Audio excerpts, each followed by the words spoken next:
The Vue event bus I'm going to be showing you here is sort of like, again, similar to the two others, but instead of us, like we did before, either using props to pass down from parent to child or using the emit to pass from our child element to our parent element here, we can actually also exchange data between them by using the event bus.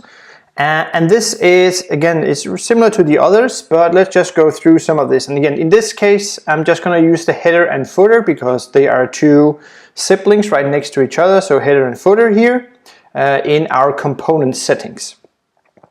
What we're going to do first is we're going to activate in our main.js here.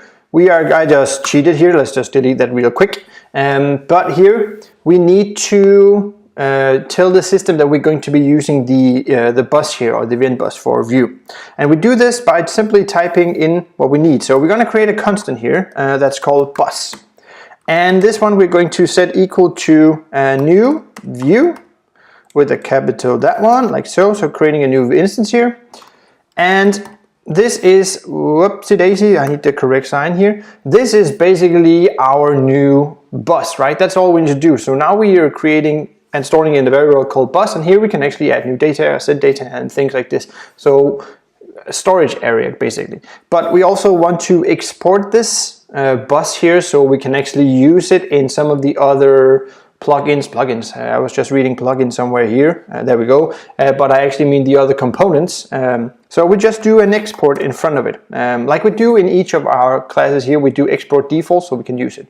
But this is all we need in our case. So we're exporting our constant called bus so we can use it later. Cool, save that.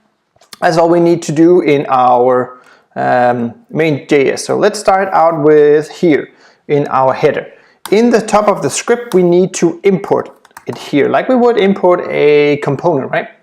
So we want to import the bus, and again, I'm going to use these curly brackets. Like usually you would just say, for example, the component, you would just have the component name, but we're not importing everything. We're just importing this part, like the bus, right? So a piece of it. So that's why we're using the curly brackets here, so not everything. Cool.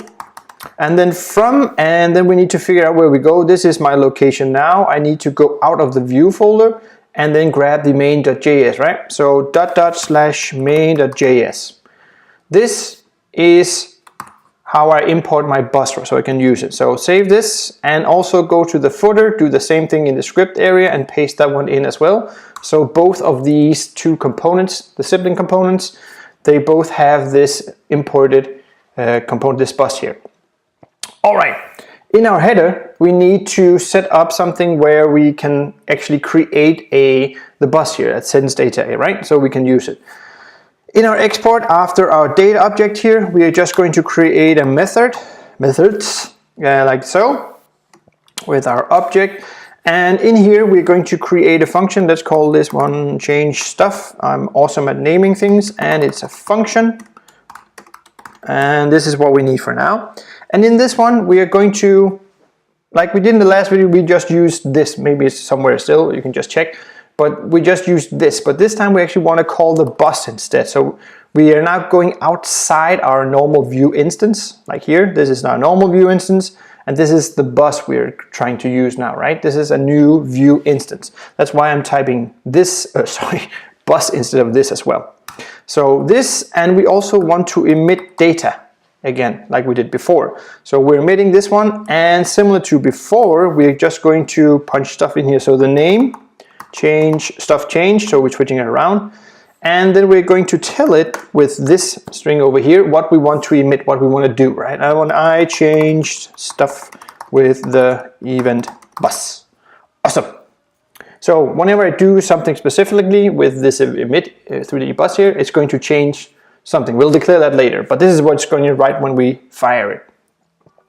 Awesome. This is the method we are going to keep in our header that's going to emit an event. Save this and now go to your footer, and we imported this already. And down after our data here, so make sure you're after this one, we're going to use some of the lifecycle hooks that I mentioned before, and we want to use the one called created. So before everything is done, run, and whatever you want, we want to use this lifecycle hook here. And in this created part, we are going to again grab the bus, and then we're going to, similar to before, but instead of emitting data, we want to grab it now, right? So we're going to use something called $sign and then on instead. And this is listening for the events that the bus is sending out now. So whenever we fire something, it's grabbing the information, basically what we did with the props and the other emit we did. And in here, we are grabbing the we're grabbing the title we have in here as well. So this part here, we're grabbing that one. That's the name of the emit. We're grabbing this, and that's the first thing we're looking for, right? So the emit the name that we're emitting out, that's the one we're grabbing, right? And in here, we're going to use a fat arrow notation. You can also write function if you want to, but I'm going to show you the fat arrow notation. So we're grabbing some data, right, from the header over here. In this case, it will be this data here we're grabbing. That's why we have it here. And then the fat arrow notation. And then in here, we're going to, let's remove this is annoying me, space. And in here, we're going to now use the data or the string value from this one and printing it out somewhere on our page. And I'm just going to switch up the footer text. Right now it says copyright anno something something. So let's see, copyright anno 2019, right? And we're going to use the event bus and the data we grab from that to actually change this whenever the emit is fired or checked on. Awesome. So this, and then we're going to grab the footer text as I mentioned, and we're going to set the new footer text here to just equal the data we grab from here. So I changed that, and that is right now stored in the variable called data. So let's punch this in and let's end this and let's click save. So now we're listening for this changes. We're grabbing the data from the name of that emit event here. And then we also, of course, need somewhere we can actually change. So if we do this, fire this, nothing happens, right? It's still the same. No, it's boring. But we also need to somewhere in our code say, well, once something happens, it's going to emit the data, grab the data, and change the data. So let's go back to our header up here. And when I click, let's just use the title up here. When I click the title, so let's add an add, oops, if I can hit it, add click. And here, what I want to do is I want to fire my function that controls my bus emit here. So I want to use change stuff here. And whenever I click the change the title here, it fires this, goes to this one. It's using the bus, it's emitting this. We're storing it a name, having some data here, and then save. And then in the footer, we're listening for this event here, or this emit here called change stuff. And if it's doing something, grab that data and then save this data in in this footer here. So override whatever we have up here. So let's try and save. Hopefully this works compared to the other one. So once I click the title, this one down here should change. And you can see now this is being changed by using the event bus. So I'm not actually using the parent element. In our case, with the app view here, I'm not actually using this one to transfer the data. I'm actually just transferring them between, where did it go? Here we go. Between the two siblings here, two components here, instead of going back to the parent or something like this. So this is how you can just switch data, switch events between two components. Alrighty.